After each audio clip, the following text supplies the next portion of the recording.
La santé est la première préoccupation des Français. Pour faire face à la désertification médicale et pour assurer la continuité des soins au plus proche des habitants, le département de Saône-et-Loire a créé en juin 2017 le premier centre de santé départemental de France. 3 ans plus tard, 5 centres de santé et 19 antennes sont ouverts sur l'ensemble du territoire. 75% des habitants se situent à moins de 15 minutes d'un lieu de consultation. C'est un modèle innovant qui inspire de nombreuses collectivités en France.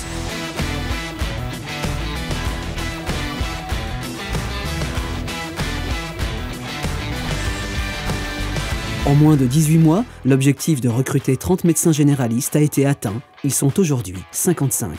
Les médecins sont salariés du département et le département s'occupe de tout le reste, c'est-à-dire de toutes les questions administratives, et le médecin il vient en Saône-et-Loire uniquement pour consulter. Depuis la création du centre de santé départemental, 120 000 consultations ont été réalisées, 3 650 visites à domicile, 35 000 patients ont été pris en charge, dont près de la moitié ont déclaré le centre de santé comme médecin traitant. J'ai plus de généraliste depuis qu'il n'exerce plus et c'est un peu compliqué de trouver un médecin. Si j'avais pas trouvé ce centre départemental, je pense que j'aurais pas pu me faire soigner. Le centre de santé intervient aussi sur d'autres missions du département, dont la protection maternelle et infantile, la maison départementale des personnes handicapées. D'autres consultations sont dédiées aux résidents de structures médico-sociales. Dès son origine, le centre de santé a développé des projets innovants. Plusieurs ont vu le jour en 2019.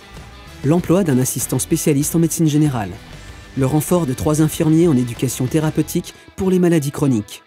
8 maîtres de stage accompagnent 10 étudiants en médecine. La crise sanitaire a nécessité une implication permanente des équipes pour ajuster les pratiques et mettre en place la téléconsultation. 966 téléconsultations ont été réalisées au 1er juin 2020. Pour limiter la propagation du virus dans les établissements médico-sociaux, le centre de santé s'est également mobilisé pour participer au dépistage de la maladie.